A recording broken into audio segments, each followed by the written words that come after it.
And just like the banner says, we are now live. Hello, hello. We are here for another author interview. And it's a must-read author for me, Christopher Russell. Chris, why don't you go ahead and introduce yourself, your series, and what you're all about? Hey everybody, I'm Christopher Russell, the author of the Divinity's Twilight fantasy series. It's like a little bit of a Cosmere Stormlight Archive mixed with Final Fantasy, so kind of sci-fantasy, kind of steampunk-ish, but it follows a group of cadets that are cast into a war that they're woefully unprepared for when a threat from their world's past comes back with a vengeance. And so the first book in that, and you can see him behind Andrew as well, is Divinity's Twilight Rebirth. Great covers. These were done by Chris McGrath, same guy that does Brand Sanderson's Mistborn, same guy that does the Dresden Files. And then book 2, Divinity's Twilight Remnant, which is my favorite so far. Maybe book 3 will top it. I'm working on that right now. But they're big, beefy chonkers. So if you like the Cosmere, if you like epic fantasy, these are the books for you. Yeah, and for anybody who is watching early on, I do have the author website linked in the description box down below, where I believe you can still get author copies that are signed. Yes, absolutely. Also, I Also, believe Amazon's doing this really weird thing where the print books are discounted by like $8 right now. So if you have Amazon Prime, great, go get those right now. fantastic, and also available on Kindle Unlimited, correct? Yes. Perfect. All Actually, right. book So, 1 is 99 cents right now, so it's sort of a ooh, summer sale. I mean, frankly, I bought this one just based off of like seeing it on Twitter, and Mhm. like I saw the cover, and I was like, that's Chris McGrath. So as I drop Oh, it, it's I dead. probably need a new copy now. Yep. Um, but One's already in the mail. I knew that was going to happen. oh, okay, perfect. So no problems here. Um, but I saw it and I was like, that's Chris McGrath. Like the cover is what initially got me. But it's funny that you use Chris McGrath and you mentioned the Dresden Files, because like I was earlier today, I was trying to think of the best kind of mix of, like, it's like, oh, if this person and this person got together and wrote a series, I was just like, I think like if you think Aeronauts Windlass and Brandon Sanderson got together, so Jim Butcher and Sanderson Hmm. got together and tried to co-write, like, Now I we don't need to know. make that happen. Also, Yeah, hi, Zach. we need to make that happen. Oh, Zach, thank you so much. I assume you're talking about Christopher Navo and JCM Byrne, but whatever. Uh, but yeah, it just, I was like, I got those vibes because there is like a steampunk element. And so one of the things I want to do first is kind of your origins story, like what got you into fantasy, what made you want to write. You can go as far back as childhood if you want, like just kind of My tell, villain origin story. yeah, your villain How I origin became story, because Megamind. because you like to play with people's emotions in a very mean way. Okay, so let's go back to the start of writing. When I was a teenager, so this was high school, I was really into Roman history and a game called Rome Total War. Have you ever heard of it? I've heard of it. I've never played it. So I'm a big Total War series buff, a lot of RTS, a lot of those kind of games. And I was like, well, you can probably tell a story off of this. And I was really into Star Wars books. I was really into the Redwall series. That was the first fantasy books that I read by Brian Jacques. Have you heard of those either? I have heard of them. I also Okay. have not read them. Oh, Everybody excellent. tells me I need to. Amazing, like middle grade. So something to start your kids on if they're at that age. I might just do that. Yeah, but anyway, so really enjoyed all that. And I thought, well, what if I write an alternate history where Julius Caesar isn't killed?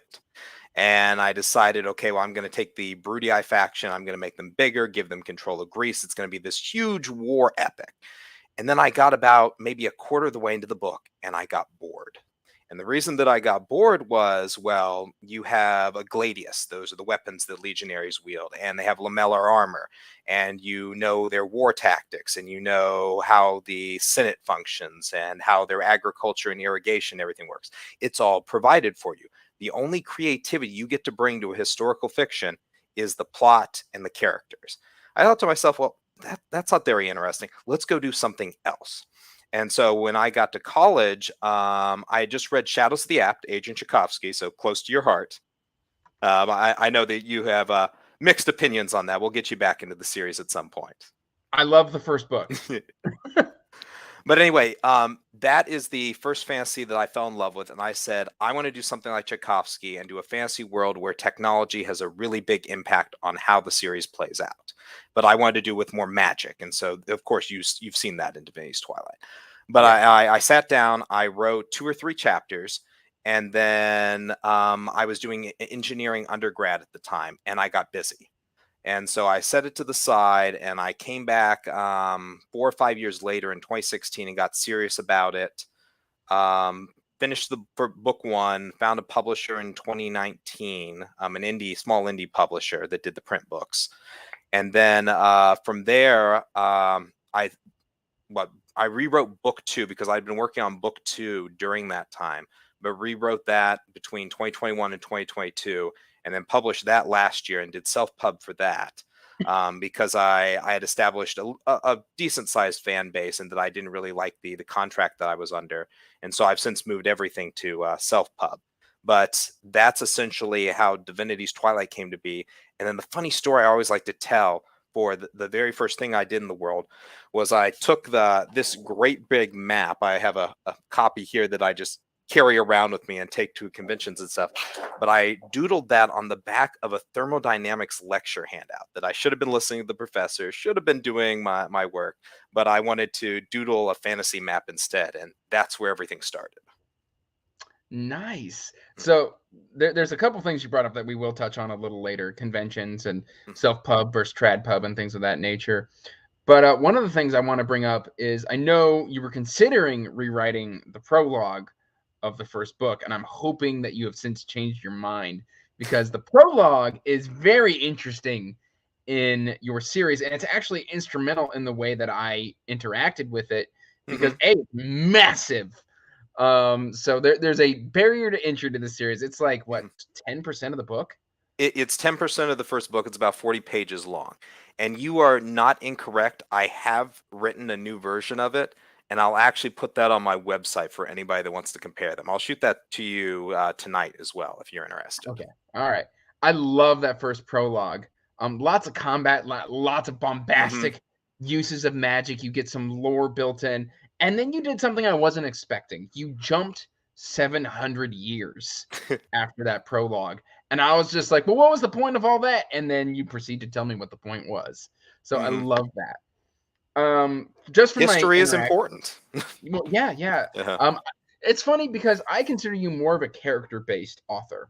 Don't get me wrong, you've got great magic, you've got great world building, but your characters are what I like. When I was like in Remnant, which for those of you, like, the character arcs and the payoffs and just everything that's happening in Remnant is very emotionally charged. But I kept coming back because I cared about the characters. But before we get into that, again, it's on the list to talk about.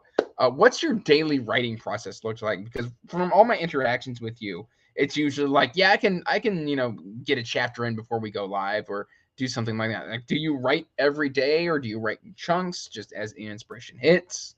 What's that So look like? it's evolved as I've evolved. So back when, on the engineering side, that's my day job, that I got an undergraduate, a master's, PhD. I spent 10 years at school. I used to teach statics and strength of materials.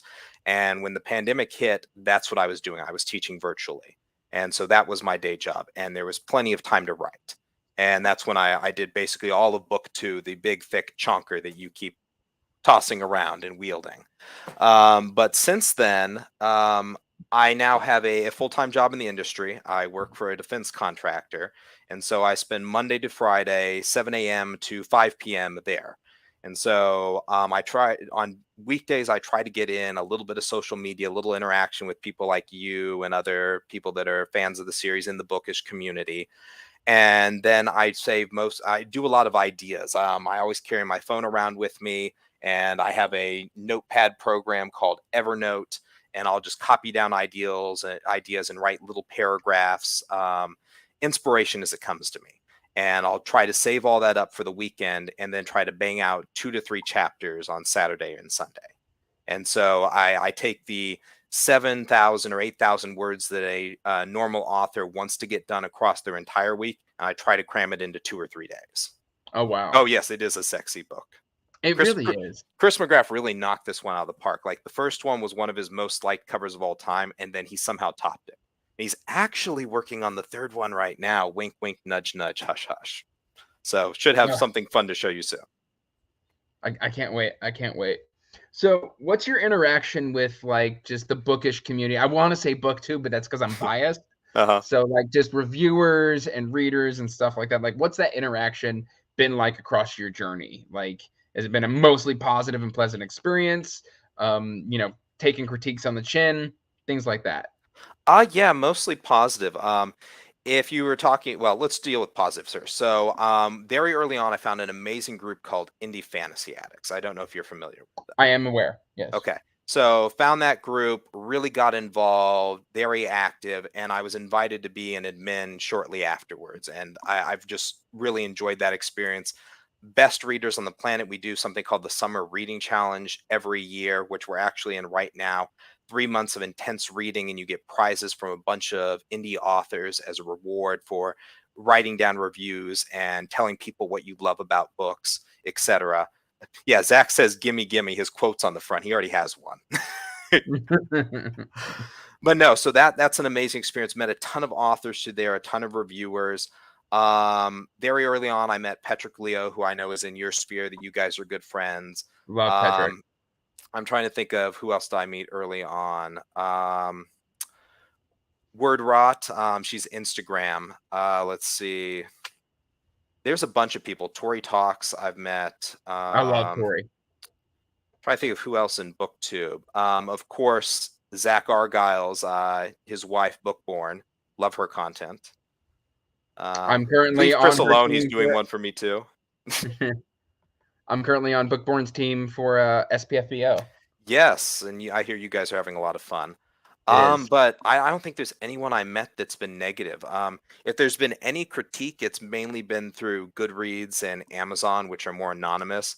And it's funny how much you love the prologue. That tends to be people's sticking point when they give a negative review. A negative review. So yeah, it goes both ways. You've got to be in for that long prologue. Mm-hmm.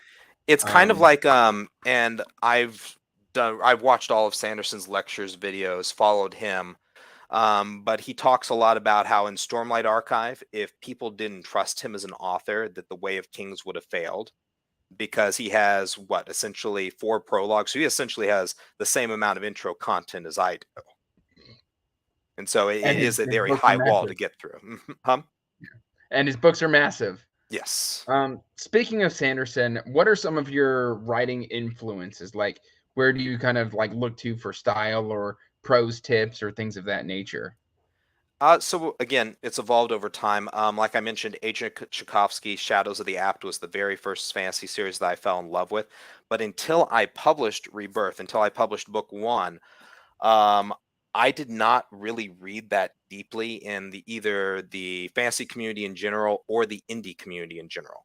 That most of my SFF experience to that point was the Star Wars extended universe, everything that Disney declared non-canon, which is a can of worms we probably don't want to open right now. My face should tell you what I feel about that. Yep. Everybody hated that. I loved those books. The Thrawn trilogy was my favorite, and so actually I'm super excited to see if they can do Ahsoka right. But I'm also a little bit hesitant, anxious. Yes, we'll see what happens. But anyway, so Shadows of the Apt, read that, wrote book 1. Then immediately after I published Rebirth, 2019, that summer through like beginning of 2020, I read everything Sanderson had written up to that point. That's why I discovered him when a friend recommended Mistborn. And I sat down afterwards and I looked at my book and I went, am I a hack? Which the reason I thought that was, wow, Sanderson does a lot of the stuff I do with a hard magic system, with the gods being involved, with deep and traumatic character backstories and everything. But of course, when you look at indie fantasy, when you look at anything anyone's writing, it's going to have similarities. That we're all in the zeitgeist. We all experience the same things growing up in entertainment, in our lives, and so we're all going to see similar things, that we're all going to produce similar things. But since discovering Sanderson, he's been a major influence.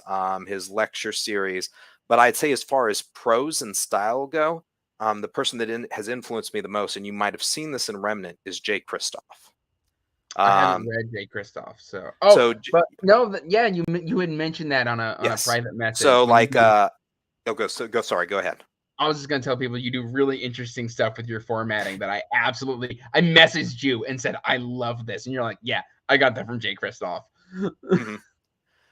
But anyway, so Empire the Vampire and his Nevernight series, the way that he uses figurative language, the way that he describes things, and of course the cool formatting that you mentioned, that was something that I wanted to adopt. And so if you saw a change in the way that I wrote from Rebirth to Remnant, there's still very much of that hard striking, efficient prose of Sanderson, but it's probably become a little bit more lyrical, a little bit more figurative in the way that I describe things.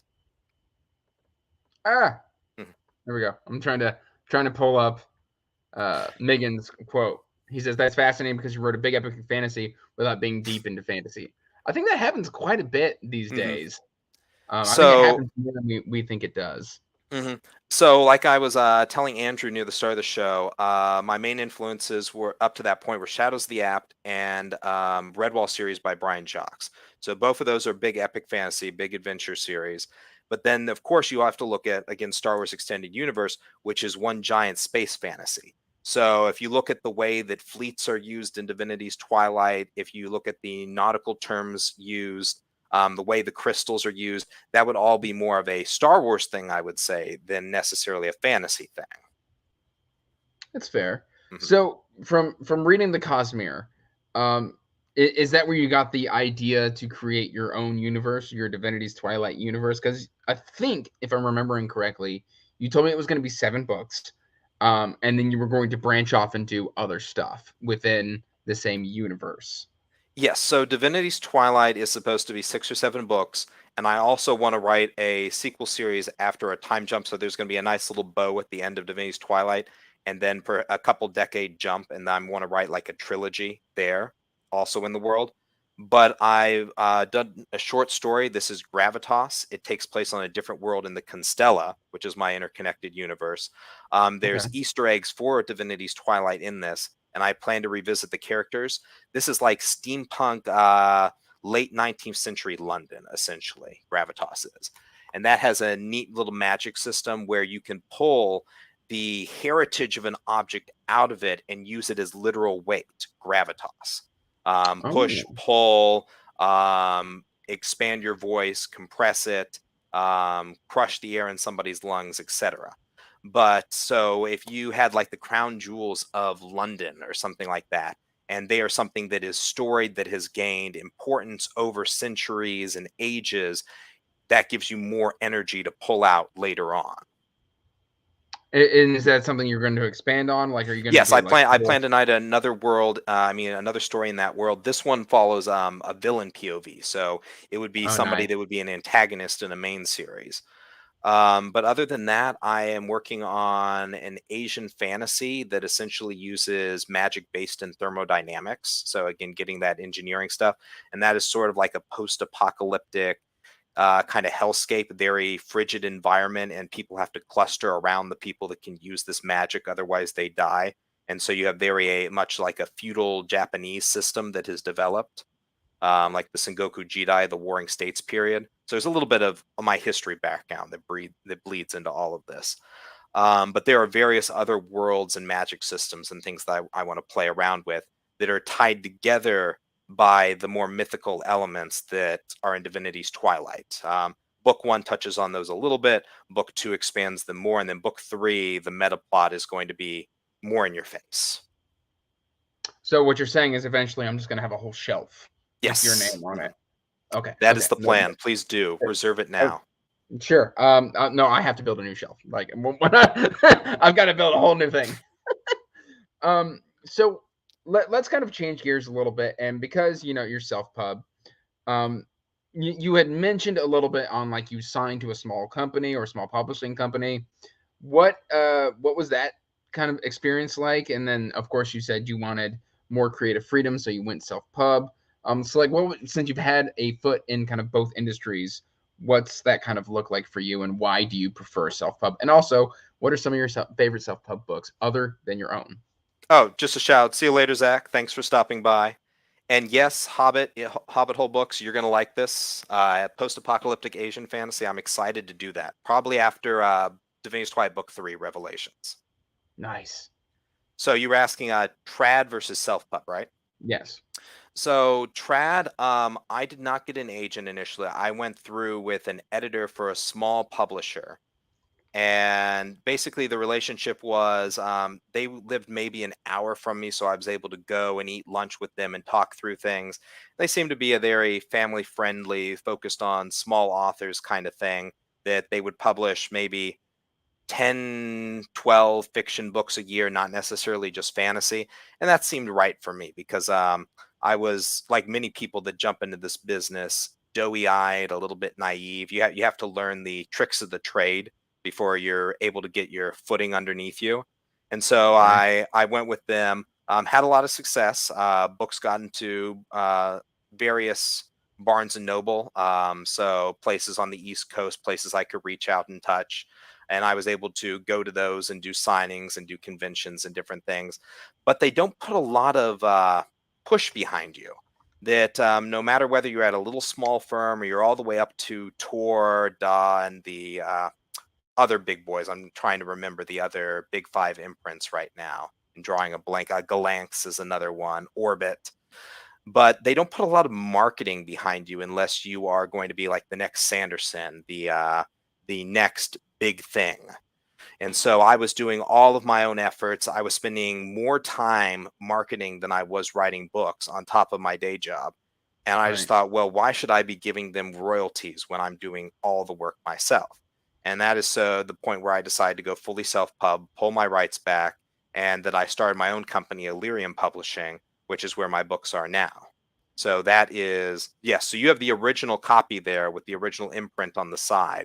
And then if you go and look at the crystal on the side of book 2, that is the symbol for Illyrium Publishing. And so that's the way the books are going to be done going forward with the So I do need a number. new copy of this one. Yes. Mm-hmm. Okay. Okay. Mm-hmm. But anyway, so again, making more royalties now, made more on the release of book 2 than I had ever made off of the royalties of book 1 with that agreement there. And so it's been a much better experience. I've been much happier. And I would say that if you are like an SPFBO winner, if you are really ingrained and have a very big following that can carry over to trad, maybe that would be worth trying again later. But like look at Ryan Cahill. You're doing the Bound and the Broken read along right now on Mhm. the Wizardly Discord. Yep. He is a guy that will probably never go trad because he is able to leverage everything that he currently has as an indie to have as much or more success. And Right. so you look at Brandon Sanderson shaking up the publishing industry with his Kickstarter. Granted, he's able to do that because he's Brandon Sanderson and he made it as a trad author first. But it's becoming more and more viable to be a mid-list or even high-list author as indie. And so I'm really satisfied where I am right now. And it would take something major to make me go trad again. Well, tangentially trad, I'll say, because it was an Tangentially. indie. Yes, it was an indie imprint.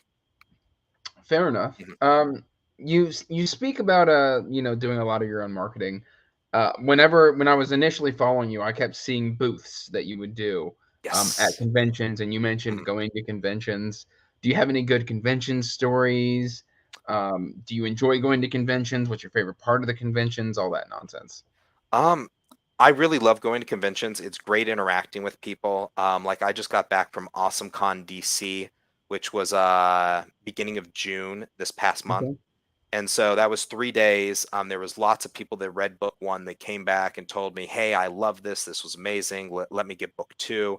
And so that was really enjoyable because book 2's only been out since the end of last year. So these are people that were only able to read book 1 before that. There's lots of cool people. You see amazing cosplay. You have your Avatar, your Game of Thrones, your Witcher, your Star Wars, all the main ones. So I get lots of photos of that. But really, it's just fun nerding out with people that you have people that love fantasy as much as you do. that can talk at length about your favorite authors and what worked in books, what didn't. It's like a live Discord server almost. And so I, like you said, you've seen the book. I take the map. This is my main placemat that's in the middle that I draw people's attention to. I have a 30-second pitch that I know better than the back of my hand that I probably talk about in my sleep. I also take my art book with me, which has all the cool art that Raphael Lucchini has done for the series. And these are all illustrations that are in book 2. And so I show that off to people.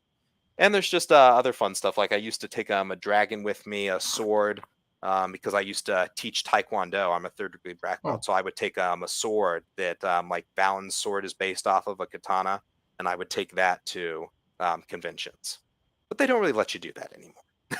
No, it's all foam weapons and all that now. Very cool. Do you always like walk out with a stack of books from other authors? Sometimes. That there is, I will mention, so in complete honesty, when you go to a convention, there is pressure, especially in the first couple days, to make back the cost of your table. And so you're going, I have to sell, and then you breathe a sigh of relief once you have made enough profit to pay for the table itself or your hotel or whatever it cost you to stay there. And I've never really thought about that. Yeah. And so because it is the convention charges a certain amount for you to be there. AwesomeCon did this really weird thing where like 2 days beforehand they dropped a liability insurance fee on us, so we had to pay an extra $75 in order to attend.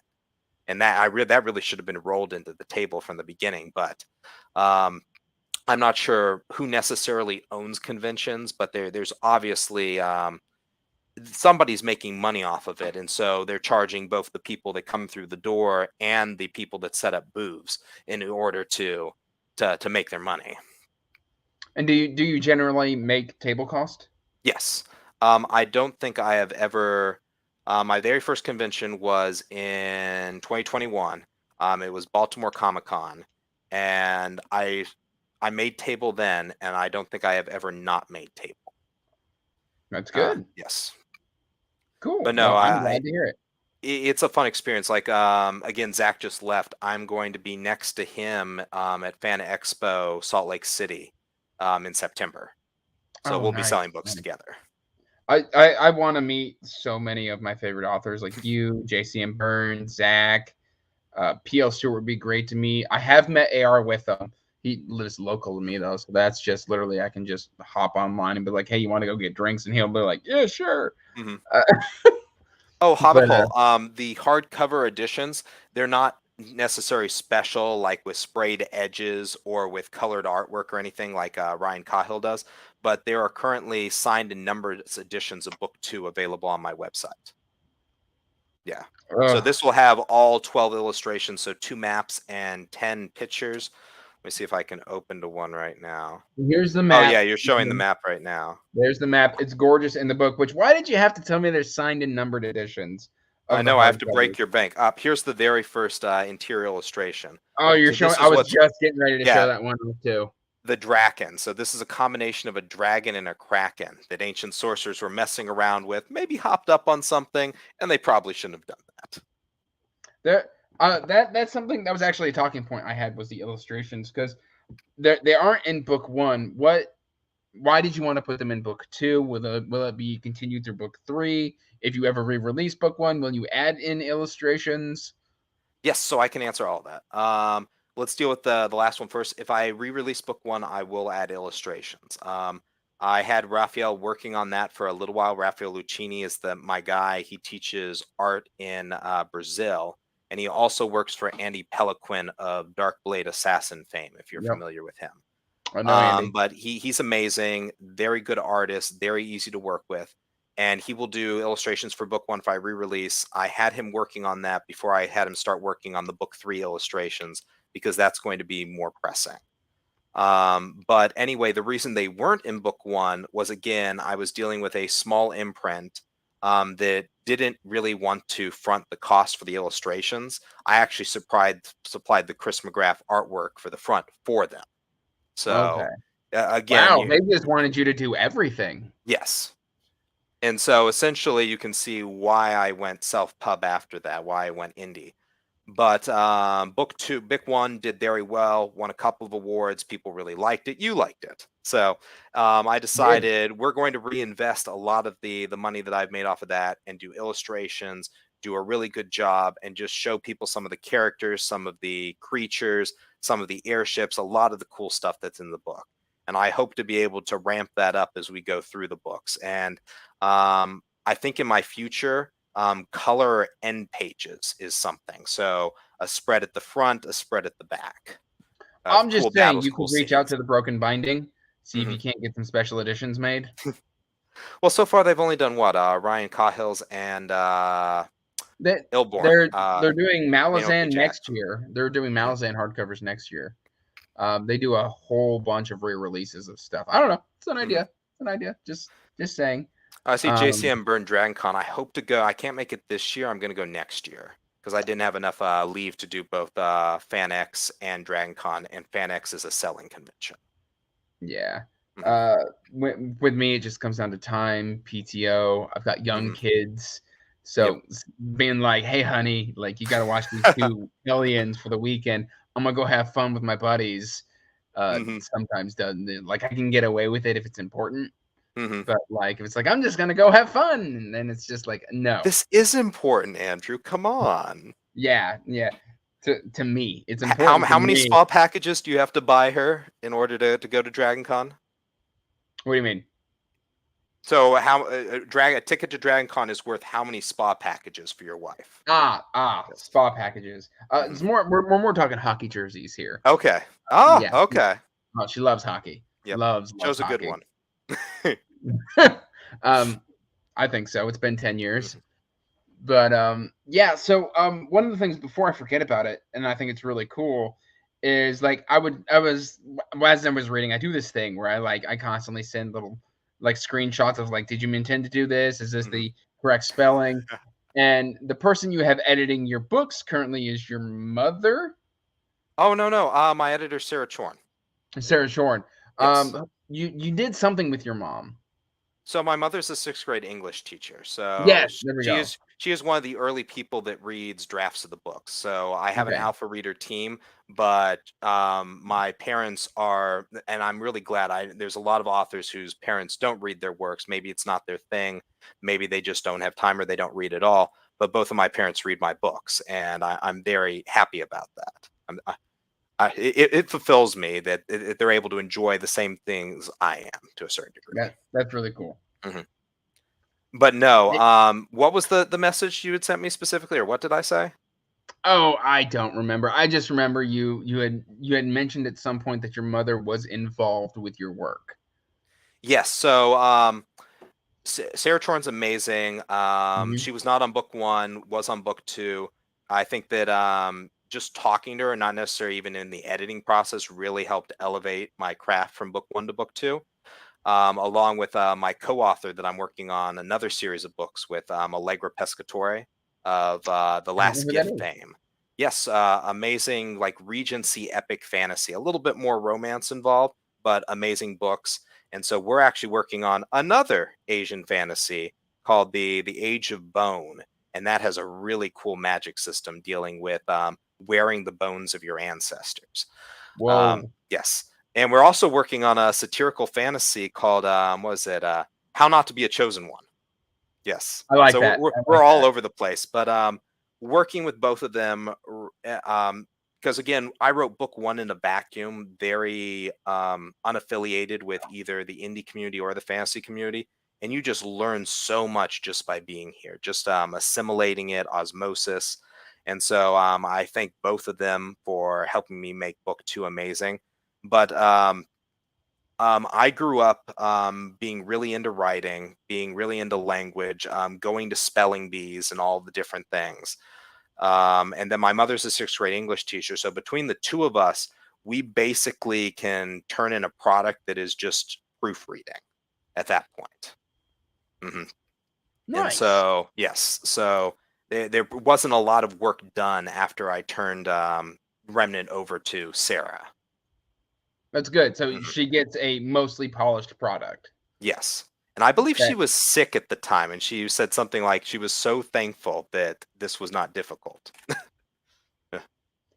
it's funny. Like, I can only imagine because Sarah, I believe she works for Grimdark magazine or something like that as well.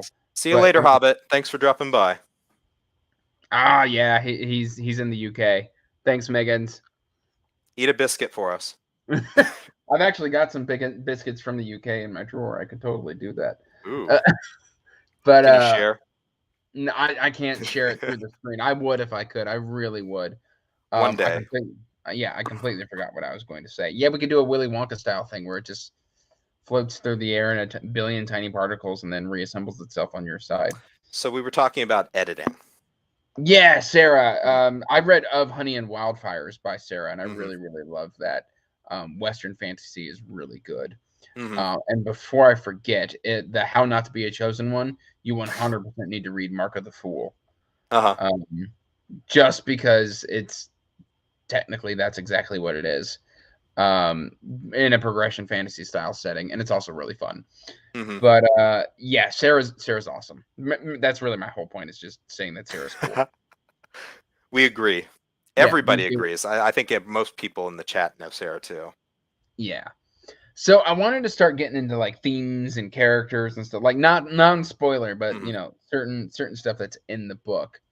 And like I was gonna ask you about the steampunk, and then I was like, oh, if you're crediting Shadows of the Apt, it 100% makes sense where that comes from, just because like that's what that series is. So I mean that's kind of that. But what do you like about steampunk other than that it was in Shadows of the Apt? Like, what do you like doing with it, and what does it still surprise you? Do you find new and interesting ways to use it?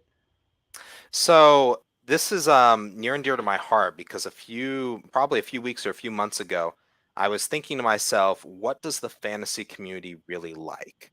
And I was looking at popular series like the Bound and the Broken, like Zach Argyle's Threadlight series, what's in right now. And they all tend to be medieval fantasy with a cool magic system. I was thinking, would I want to write that? Would I want to sit down and come up with a medieval fantasy for myself? And I think that I could, and I think I could do it justice. But it's not as interesting to me as steampunk because it is an interesting breeding ground where you can combine things from as far back as the Bronze Age. So like gladiuses, weird weapons, chainmail armor like the Sarkonians wear, with rifles and gunpowder, and then with crystals that enable you to create airships that are able to beat the air into submission and stay aloft.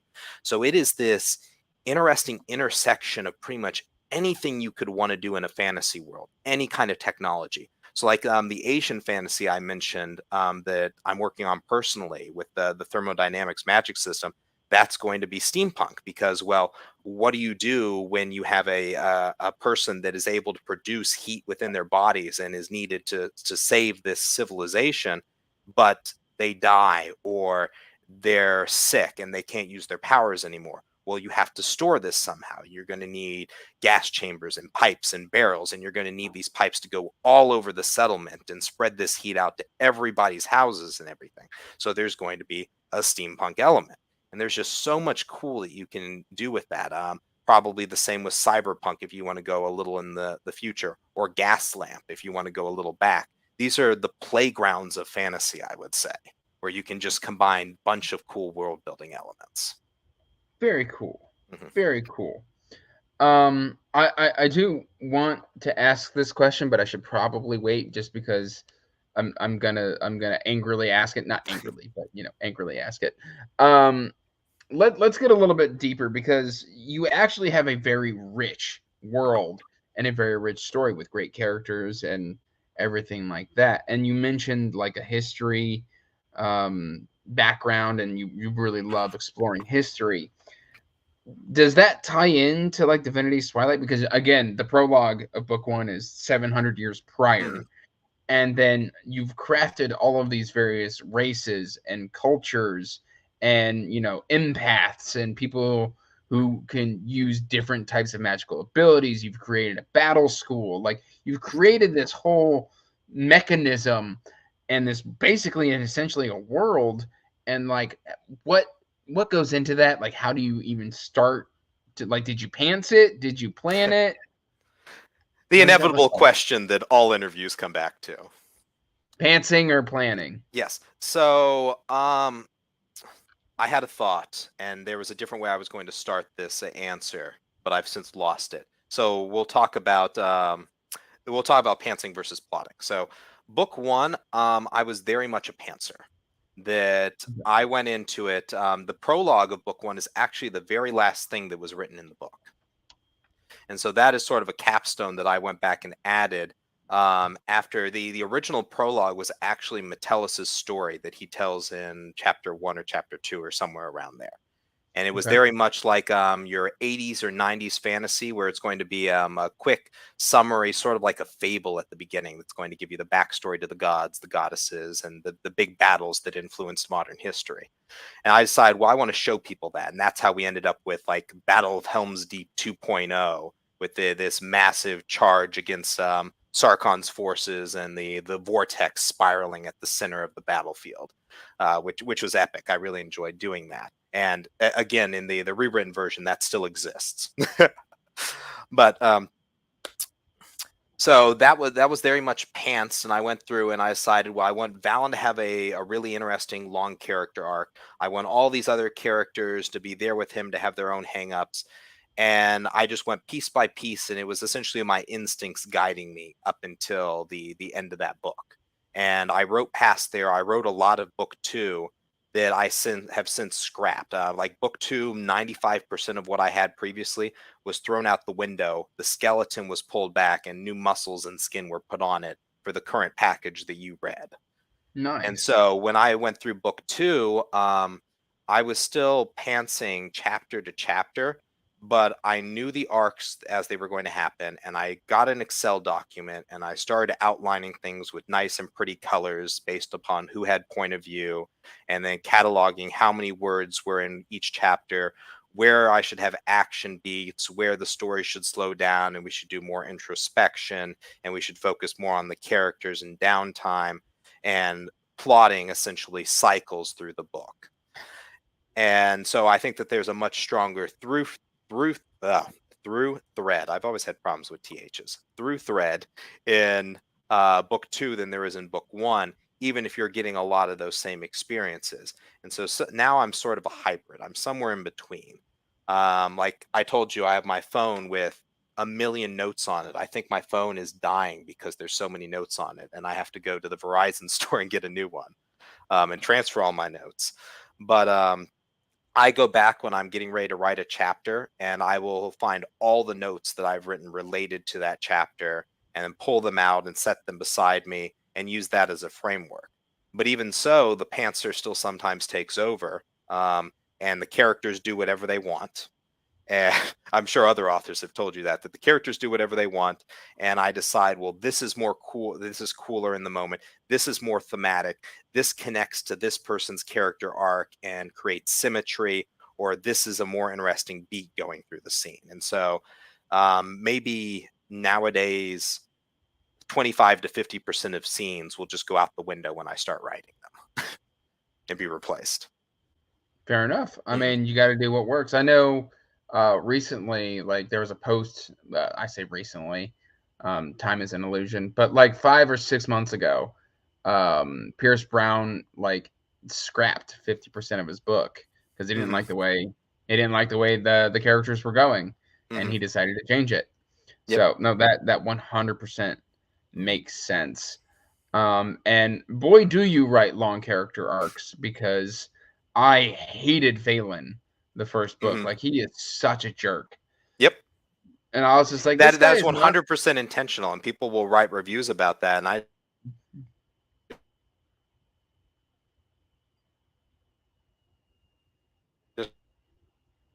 just have to go.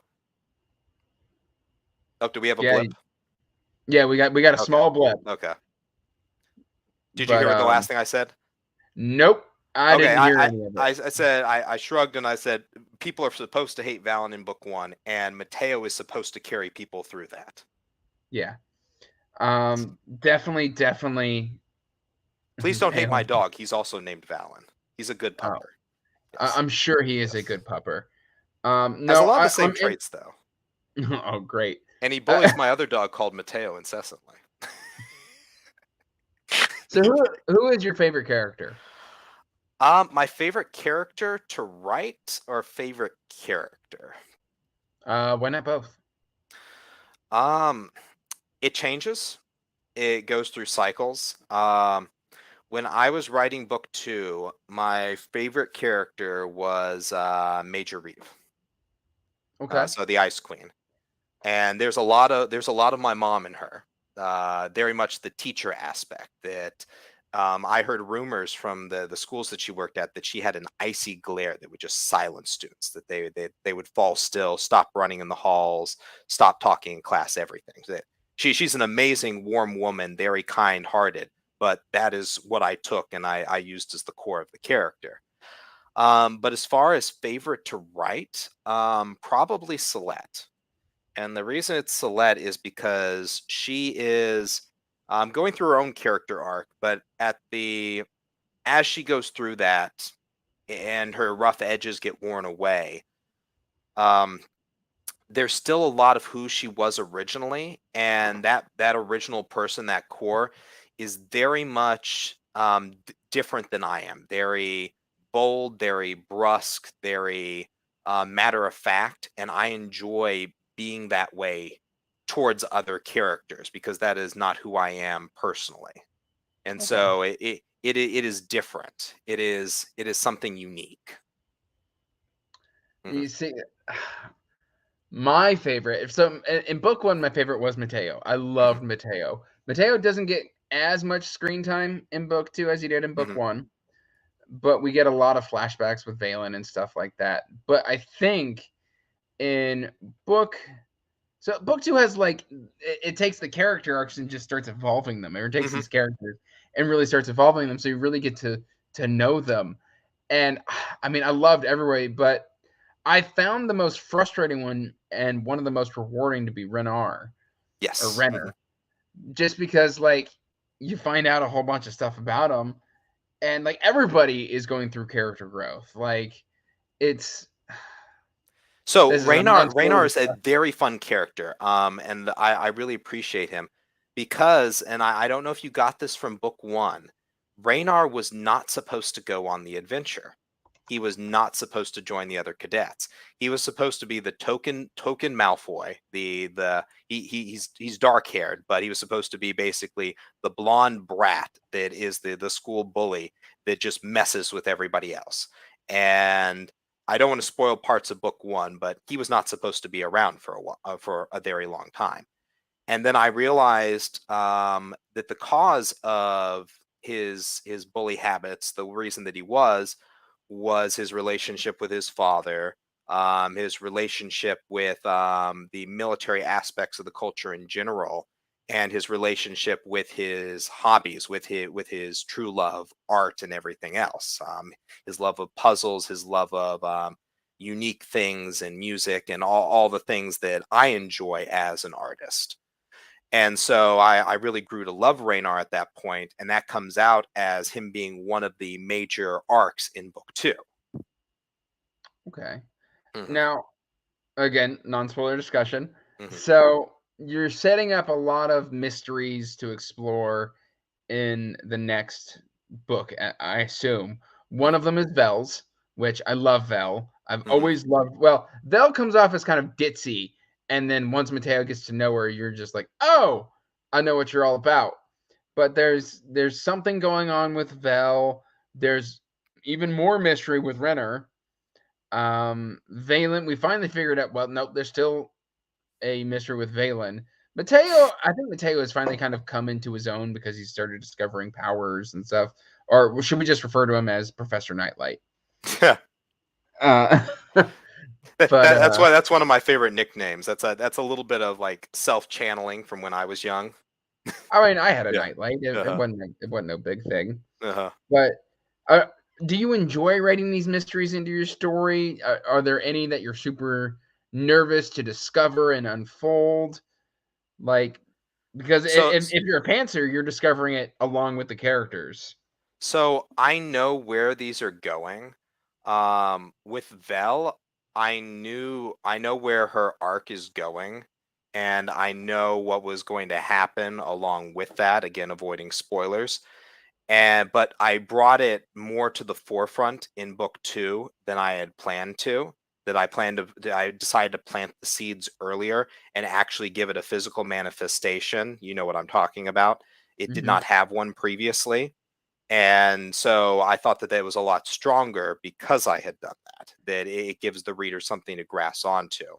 I'm not a big fan of never closing mystery boxes. So if I open one, I will definitely answer it. And So so you it don't like may loose be book plot 3, threads. it may, You don't like loose plot threads. correct. Yeah. Okay. Yeah. It may be book 3, it may be book 4, but you are going to get answers. So again, book 3 is titled Revelations. Um, there are probably 4 or 5 big mysteries going on with the meta plot that you're probably aware of, some of them at least. Hmm. And at least I want to say 3 of those will be answered in book 3. Okay. All right. Mhm. So when are we getting book 3? Roughly. You don't have to give me a hard date, so you don't have to Mhm. like back up later down the road. Is it My like my my Q1? goal is next March. So again, I have a big online presence. Everybody else in the community, but I'm also again big on the convention scene. And so my Okay. first big convention of the year is GalaxyCon Richmond, probably about 50, 60,000 people, and Jesus. Richmond, Virginia. And so that is at the end of March. And so my goal is always to have, if I'm going to have a new physical book, to have it for that. Well, I'm gonna tell you what right now. If you really Mhm. want to send me a birthday gift, my birthday is March 29th. Oh, okay. Mhm. So I got you. I'm just saying, Mhm. Yes. very cool. So let's see. Is there something I can talk about in a non-spoiler fashion? What has been some of the hardest stuff to craft with the story? Either it being a character's backstory or a piece of culture. What has been the most difficult thing to make click into place? Um, Again, so as a at least half pantser, Right. that is an interesting question because you typically just start writing and you don't really worry about things, and they blend together and mold themselves later. And I've been very thankful up to this point that many things that I didn't know why I was seeding them in book 1 or book 2 have come to fruition, and I just have aha moments like daily now that I'm glad I did X, Y, or Z. Um, but as far as things coming together, I would probably have to say Raynar's trauma would be one of Okay. them. That I have extremely loving parents, that I have not experienced an abusive household. And so, what Raynor goes through, both physically and mentally, the beatings, the gaslighting, everything else, again, not going deep into spoilers, that is something that I have either done research on, that I have tried to put myself into that his skin, and it is a little bit of a dark place that I don't think that it affected me mentally, but that is something I do with characters. I try to put on the skin. I try to feel the emotions they're doing. I try to see things through their eyes. So if I'm writing a really epic scene, my adrenaline will start pumping. I'll really start to get into it. Today, I wrote a scene that went a different direction than I expected it to, and it turned very sad and somber. And I teared up as I was writing it, and I felt the emotions of a little girl that was in it. But there's different directions that we can take. And so, again, Raynar's abuse would be one. I would say that in general, it's people have looked at Divinity's Twilight and they say, hey, a lot of people have daddy issues. Well, either I'm suppressing something or I had to get that from somewhere. But again, that's a lot of research, a lot of talking to other people. Um, Mateo doesn't have daddy issues. no, he actually has it. Both his parents are alive. They're Yeah. still alive. Fantastic Yes. parents. Yeah. Very supporting. Yes. There we Uh, go. Mateo's a little bit of a self-insert of me, like early high school, I would say, and then I joined like every club imaginable and played football and then did band, and then was on student council. So little Chris came out of his shell. Yeah. Mateo, I think, is just a never say die. Like, he's just like, Yes. I won't give up. I won't give in. Mhm. Like, I can do this. And he's just, yeah. What's the, I don't know. There's something that, like, he's the little engine that Mhm. could. There we go. Irrepressible. Well, it's a big word. Probably not the one you were looking for. Yeah, no, But, it was, I think I was trying to go for the brave little toaster. yes. Yeah, he just, he is ill suited to his environment, but he refuses to let it Mhm. just, he A lot of refuses to people give say that in. he's like Milo from Atlantis, and I didn't intend that, but I definitely see it. Yeah, I could 100% see Mhm. that. Although Milo's kind of a gangster. So, Mhm. you mentioned hard magic. How difficult has it been creating rules for your magic? Did you separately create your magic system and then you make yourself right within those rules, or do you just know it and know how it flows? There is nothing really written down. There are outside of the appendix, there aren't really charts or explanations. I'm mostly referencing old chapters and old things if I never need to pull something back that I've done before. And so, as far as the crystals go, there's a certain amount of energy that you can draw out of them. They go done, they go inert, and then they're useless. So again, all the mag tech functions off of that. And then the way individual people's magic systems work, like Vel and her glyphs, she has her own rules. Major Reeve and the way that her elemental powers manifest in a special way that she constantly draws in energy without even intending to. Well, there's something going on with her that's very specific. With Raynor, I mean, excuse me, with Mateo and the way that he sees his sensory magic almost like threads of energy spiraling around with different colors that paint the world when he goes into that specific type of vision. He basically has his own magic system. And then all of these different magic systems orbit the idea of Manair that is very much like the Force or like mana in Final Fantasy, that it is a resource within the blood that can be used up. And then there are limitations to that.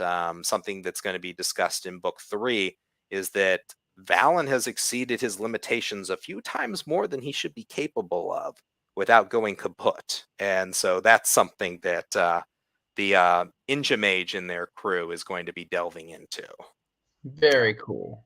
Hmm. So, okay, we're kind of reaching. We've gone through. I showed you the list earlier. Uh-huh. We've kind of almost gone through all of it. But what is some of your favorite just aspects of writing in general? Like, what keeps you chugging along? Is it fan interaction? Is it telling these stories? Do you just enjoy the catharsis? Why do you write? So when I started writing, I had always intended to publish. A lot of people do it for themselves, do it as a hobby. Um, I I grew up as the spring butt in English class, in pretty much all my classes, but in English especially, that I loved the stories we were reading. I wanted to engage with the teacher to talk about the themes and the characters and everything going on in the books. And so it was something I always loved. And so when I sat down to write, I knew I want people to see this story. And so yes, fan interaction is a big part of it. I always get a boost talking to people, seeing messages in my DMs, seeing new reviews. Always puts a pep in my step, makes the day brighter.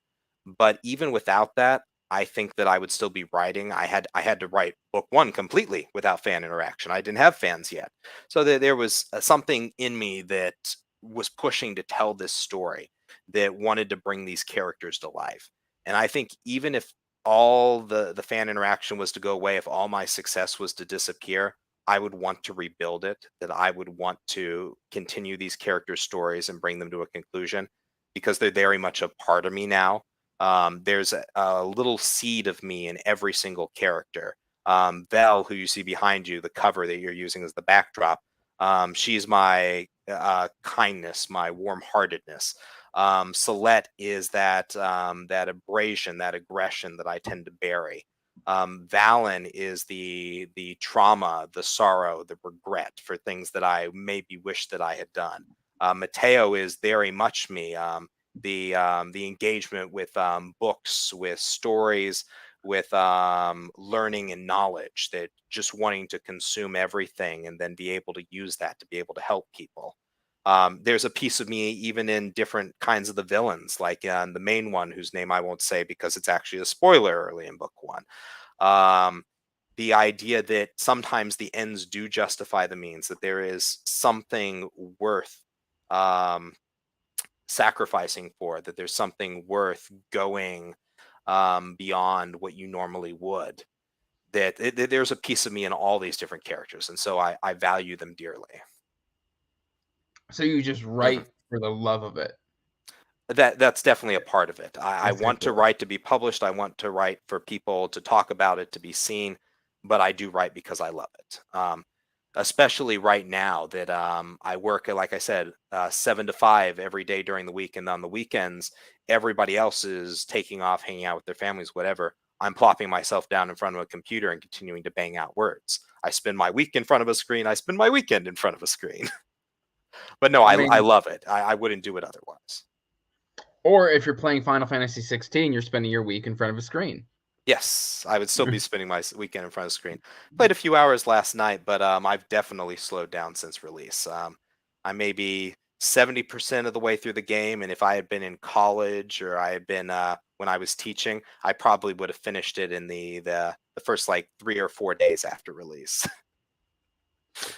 Well, to everybody watching or to everybody watching this on replay, I have this as a must-read fantasy series, and I do believe that. I think it is just accessible to fans of Sanderson, accessible to fans of Butcher, accessible to people who love Adrian Tchaikovsky's Shadows of the App. That is a great selling point. These are must-read books for me. The final thing that I want to ask you, Christopher Russell, is why do you want to hurt me? Because I savor tears. It's what fuels me. So you just live off of the tears of making me read these character arcs. I mean, I hurt myself. Again, without spoilers, the very last scene before the epilogue in book 2, I was bawling.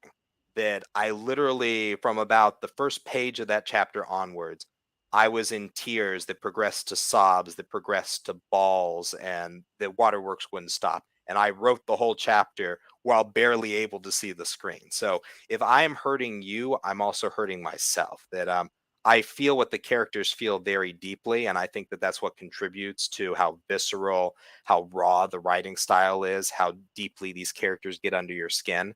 And so yes, I want to hurt you, but I'm taking a hit too. This is a double-sided blade. Fair enough. Yes. Fair enough. When you read a Divinity's Twilight book, you dig 2 graves. Yeah, right. I'm very excited to see what you do with book 3, and of course for whatever comes after. You are officially an auto-buy author for Thank me, you. or if you send me the books, I won't complain, Christopher. But you'll get book 3. But I will mention about how much you're looking forward to it. Book 3 has the scene at the very end that was the very first thing I imagined in the series. So I am so excited to get this to people. That it's what has existed since the beginning. Well, we have come to the end, and we have talked about these 2 lovely books. Again, I want to reiterate that in the description box down below, there is a link to the author's website, and you can find the books on Kindle Unlimited for ebook. The first book is currently on sale. You can buy the books there as well, or if you want signed and numbered editions, please go to the author's website. Christopher, thank you for joining me. This has been a fantastic interview. I always just love chatting with you, whether it's in the DMs or if it's here live on the channel. Thank you for letting me ramble. It's not often that authors get let out of their cage and people just let them talk, because as soon as they start talking, they want to put them back in the cage. Go right. No. I'll let you out of the cage. Don't worry. It is. Feel free to reach out to me to talk whenever you want. I am so invested in these stories. I had such a great. I took quite literally a whole month to read this just because I didn't want to rush through it. Like, it was like, okay, this is taking a minute. I'm really invested. I need to read other things or I'm not going to read anything else. Okay, I can't stop thinking about Remnant, so I need to put these other books down to come back to Remnant, and then I just finished it. Mm-hmm. It was such a great experience, and I cannot wait for more. Absolutely. You don't have to wait long. I think I'm going to make it. I think I'm going to do it by March. Okay, fingers crossed, because I've been told that before, and then it came out in June. Do you want to know when so again, book 2 came out September 14th of last year. I originally told Sarah that I think I told her I was going to have the book to her by like January, February, and it ended up being June. Well, whenever it arrives, I will be excited for. Oh, and there's audiobooks coming? ? Yes, audiobooks are coming. Residual issues with book 1 rights are delaying that slightly, but Adam Gold, who narrated the Threadlight series, will be narrating the Divinity's Twilight series, and he will probably be starting with book 2. Yes, with his sultry, deep baritone for you know what in book 2. I love Adam Gold. Yes, but yes, and then everybody will know how to spell and pronounce the names. At this point, I'm already screwed. So yep, it's too late. But no, yes, there will be all editions. That is all I had for you today, guys. And now it is time for the long goodbye, as we say farewell. Please check out these books, and good night. Peace out. Stay magical.